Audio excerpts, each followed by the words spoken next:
Sai Ram friends. आज मैं आपके लिए एक हॉरोस्कोप विश्लेषण लेके आई हुई हूँ जिसमें इनका एज 44 है और इनका क्वेश्चन है कि क्या मैं डबल शादी कर सकती हूँ और मेरी शादी क्यों टूटी, रीज़न क्या था टूटने का। वैसे इनकी शादी अभी तक टूटी नहीं है बट ये अलग रहते हैं, बहुत सालों से अलग हो गए हैं और कभी डिवोर्स लेने की ज़रूरत नहीं पड़ रही है।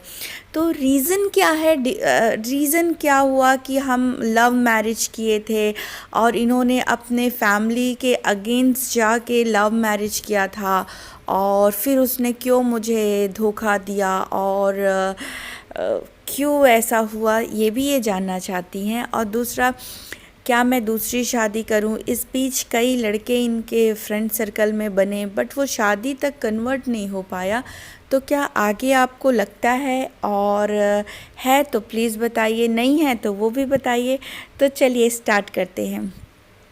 मैं रचना शुक्ला, एस्ट्रोलॉजर पामिस्ट रचना शुक्ला, अपने चैनल में आपका स्वागत करती हूँ। अगर मेरा वीडियो अच्छा लगे तो प्लीज़ लाइक, कमेंट, शेयर और सब्सक्राइब करना मत भूलिएगा।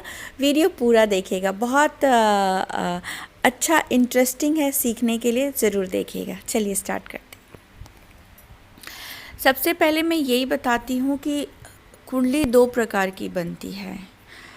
जब कुंडली शुक्र प्रधान बन जाती है तो उसमें गुरु कमज़ोर हो जाता है। ये चेक करो कि क्या गुरु कमज़ोर है, क्योंकि गुरु लड़कियों के लिए शादी का योग कारक प्लैनेट होता है। जैसे बहुत सारे मार्क्स मिलते हैं ना शादी को चलाने के लिए, कोई एक प्लैनेट रिस्पॉन्सिबल नहीं होता है, या कभी भी ज़िंदगी में कोई एक चीज़ अपन बोले ये कंप्लीट है तो इनफ है, ऐसा नहीं होता। बहुत सारी चीज़ें हम देखते हैं देन बोलते हैं यस नाउ सेटिस्फाइड या नाउ कंप्लीट के कैटेगरी में आते हैं।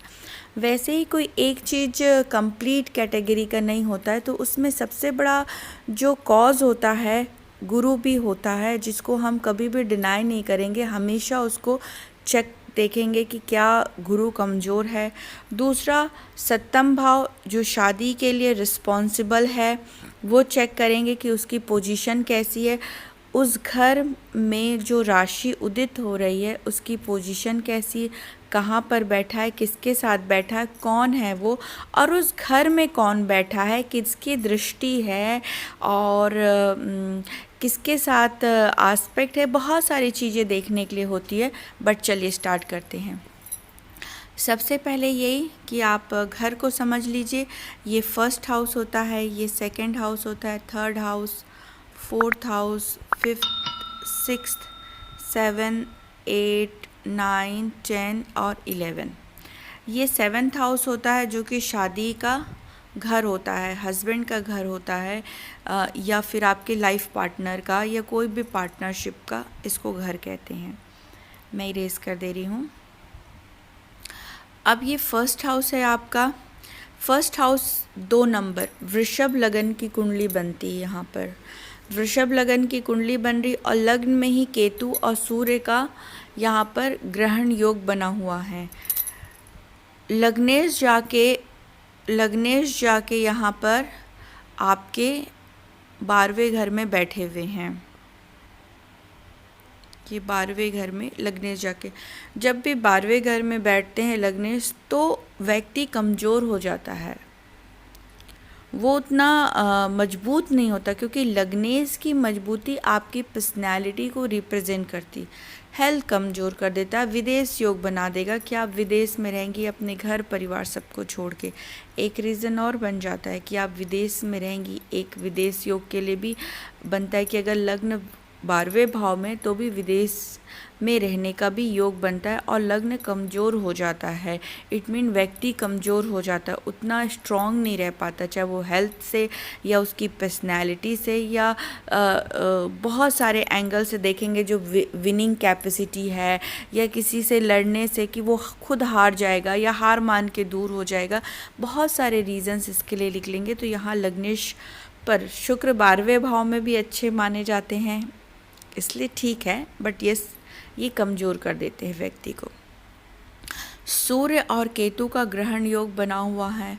सूर्य वही मान सम्मान डिग्निटी को रिप्रेजेंट करता है, अपने यश कीर्ति, और सूर्य 7th दृष्टि से सभी ग्रहों को एक दृष्टि मिली हुई, जैसे हमें दृष्टि मिली ना, हम सामने देख सकते हैं, अपने लेफ्ट देख सकते हैं, राइट देख सकते हैं, पीछे घुमा नहीं सकते सर, फिर भी थोड़ा पीछे तो देख ही सकते हैं, बट वैसे ही सभी ग्रहों को, कुछ ग्रहों को कुछ और दृष्टि मिली हुई है, बट स्पेशली फर्स्ट सभी को मिली हुई है सप्तम दृष्टि। ये यहाँ से देखेंगे और ये यहाँ से देखेंगे, तो सप्तम दृष्टि से सूर्य देखते हैं आपके हस्बैंड के हाउस को, और केतु भी देख रहे हैं आपके सप्तम हाउस को। यहाँ आनन फानन में भी डिवोर्स होने की गुंजाइश बन जाती है। जब भी सूर्य का आस्पेक्ट बनता है, केतु का आस्पेक्ट बनता है, तो भी डिवोर्स होने का कारण बनता ही बनता है आनन फानन में। यहाँ सूर्य में बना है तो मान सम्मान की कमी हो जाती। जब ये शादी की तो भी क्योंकि सूर्य फादर को रिप्रेजेंट करता है, तो इनके जो फादर हैं वो कभी इनसे बात नहीं किए, एक्सेप्ट नहीं किया इनको टिल देन, जब तक ये शादी में थी। उसके बाद भी बहुत जब शादी से हटी तब भी इनके फादर ने बहुत सारे रिस्ट्रिक्शंस लगा के इनसे बात किया था। तो इनका सूर्य कमज़ोर हो जाता है, और सूर्य जब भी देखे तो यहाँ पर शादी को कमज़ोर करने के लिए भी एक कॉज बनता है। दूसरी चीज़, यहाँ पर राहु केतु का योग बना हुआ है, ये देखिए राहु केतु का। राहु यहाँ पर सप्तम हाउस में बैठा हुआ है। मेरे लास्ट वीडियो में भी देखिएगा, मैंने राहु को ये बताया था, ये एक छलिया ग्रह की कैटेगरी में आता है। राहु कोई भी नियम, कोई भी लॉ को नहीं मानता है, क्योंकि सप्तम बैठा तो ये सारे नियम को तोड़ के शादी करेंगी, सारे नियम को तोड़ के शादी कर सकती। क्यों हर के कुंडली में नहीं होगा, ये भी ध्यान रखना ना, सेम स्टोरी हर के में नहीं होगा, याद रखना। क्योंकि ये 8 नंबर में बैठा हुआ, याद रखना, मंगल साहस देता है, हिम्मत देता है। एक सेनापति है, एक ऑफिसर, पुलिस ऑफिसर, फौजी, सेनापति की कैटेगरी दी गई, तो ये हिम्मत रहती। तो ये इन्होंने बहुत हिम्मत दिखाई, अपने धर्म से हट के दूसरे धर्म के लड़के से इन्होंने शादी की, और कोई भी नियम को नहीं माना, क्योंकि राहु को जो चाहिए वो छीन के ले लेता है, वो कोई नियम को नहीं मानता है। और राहु ज़रूर चीटिंग करता है। तो इनके पार्टनर क्यों चीटिंग किए? क्योंकि ये अष्टम भाव है, अष्टम भाव के मालिक तृतीय भाव, तृतीय को भी उपाच्य हाउस या अच्छे हाउस की कैटेगरी में नहीं रखा गया है। और मंगल नीच राशि में बैठे हुए, मंगल जो हैं अपने नीच राशि 4 नंबर में बैठे। 4 नंबर में कुछ राशियों को, कुछ राशि किसी पर्टिकुलर राशि में बैठती तो उच्च की हो जाती है, कुछ नीच की हो जाती है, और अपने ही राशि में बैठे तो स्वराशि की हो जाती है। ये बिगनिंग क्लास है, मैं ज़रूर आपको बताऊंगी, इसका भी डिटेलिंग आपको करूंगी।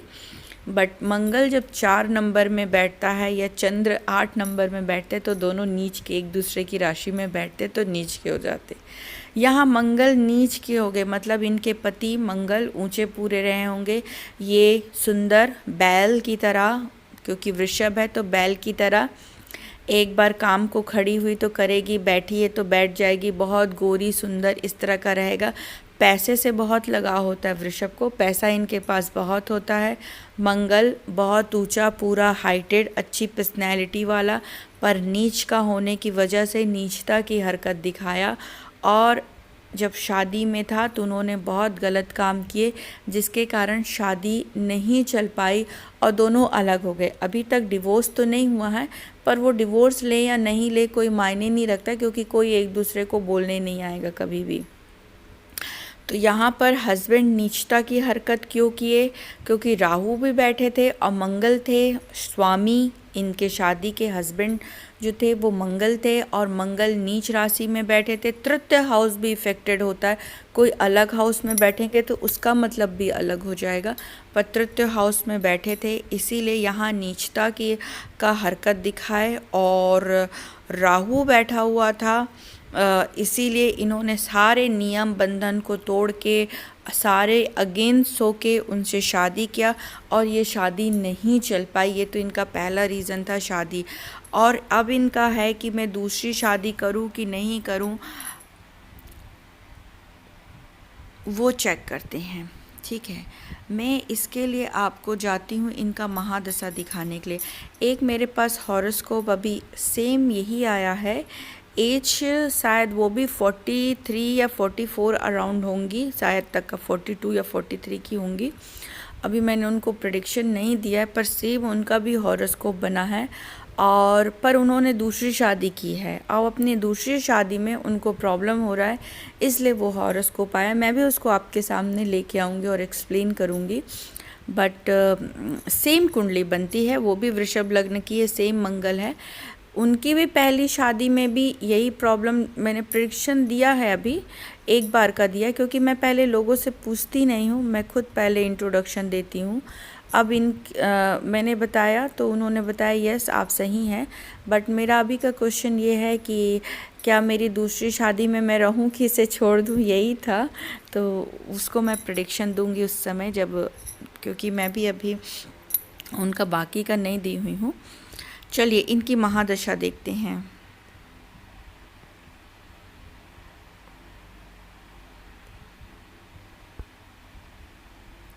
अभी इनकी केतु की महादशा चल रही 2018 से। ये देखिए 2018 जुलाई से इनकी केतु की महादशा चल रही है। ये टाइम में इनका हेल्थ वगैरह बहुत ख़राब रहेगा। तो मैंने बताया तो बोली यस मुझे बहुत हेल्थ तकलीफ़ थी इस टाइम में। और आगे चलते हैं अभी के टाइम में। 2018 और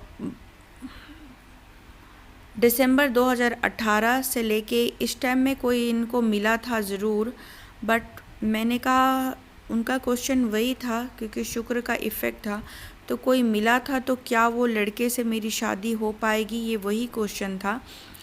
बट अभी उनसे उनका रिलेशन नहीं है, पर बातचीत होती, पर वो बात नहीं है जो उस समय थी। तो क्या उससे शादी हो पाएगा कि नहीं, क्योंकि योग इनका बना हुआ है। देखिए जून 2020, अभी इनके संबंध उतने अच्छे नहीं जा रहे हैं, बट जून 2020 से इनके शादी का योग बना हुआ है। सॉरी,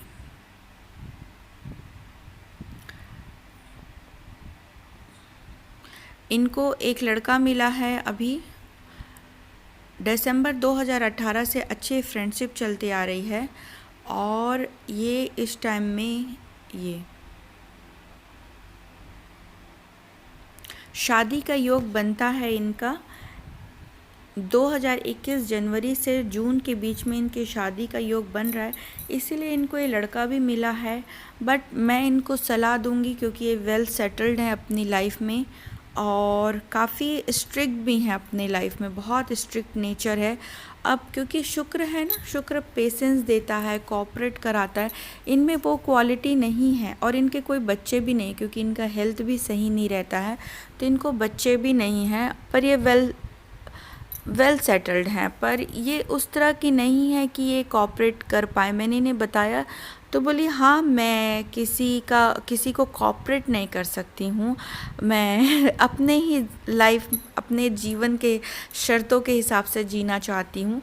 तो मैंने कहा कि आप शादी कर लेंगे, योग तो बना हुआ है कि नेक्स्ट ईयर 2021 में शादी का योग बना हुआ है टिल जून तक का। पर मैंने इन्हें एडवाइस किया कि आप शादी नहीं करें तो ज़्यादा अच्छा है। बहुत ऑन ऑफ हो रहा है इनका रिलेशनशिप, जिससे इनको बहुत टेंशन हो रही है। तो मैंने एडवाइस किया कि टेंशन मत लीजिए, बहुत ऑन ऑफ हो रहा है, अभी से आपको बहुत प्रॉब्लम हो रही, शादी तो हो जाएगी, बट ये लड़का आप इसके साथ नहीं कंटिन्यू कर पाएंगे। मैंने उस लड़के का भी हॉरोस्कोप देखा हुआ है, तो मैंने इनको बोला है कि आप मत जाइए। मैंने एडवाइस दिया कि आप मत जाइए शादी में, आप जैसे हैं वैसे ही रहिए, क्योंकि इनकी हेल्थ भी सही नहीं रहती है और ये कोऑपरेटिंग भी उतनी नहीं है कि ये कोऑपरेट कर जाए उस रिश्ते में, थोड़ा एडजस्टमेंट करे। तो इन्होंने बोला यस एडजस्टमेंट तो मुझसे नहीं होता, बिल्कुल भी नहीं होता है, और मैं बहुत शाउट करने लग जाती हूँ। तो मैंने एडवाइस दिया कि शादी मत करें, बट योग तो बनता है आपका। जैसे इन्होंने पूछा कि क्या आपको कोई योग दिखता है शादी का, तो यस, आपका 2021 में योग बिल्कुल बना हुआ है जो कि शादी के लिए एक है। पर जैसे ही जून के बाद फिर से वही लड़ाई झगड़े और ये सारा चीज़ें स्टार्ट हो जाएगा, तो मेरे हिसाब से तो शादी मत करिएगा। और अगर आपको करना है तो ऑटोमेटिकली जून में सिचुएशन बन जाएगा, जैसे ही जून जाएगा आपका तो शादी का योग भी ख़त्म हो जाएगा। तो देख लीजिए, आपकी मर्ज़ी।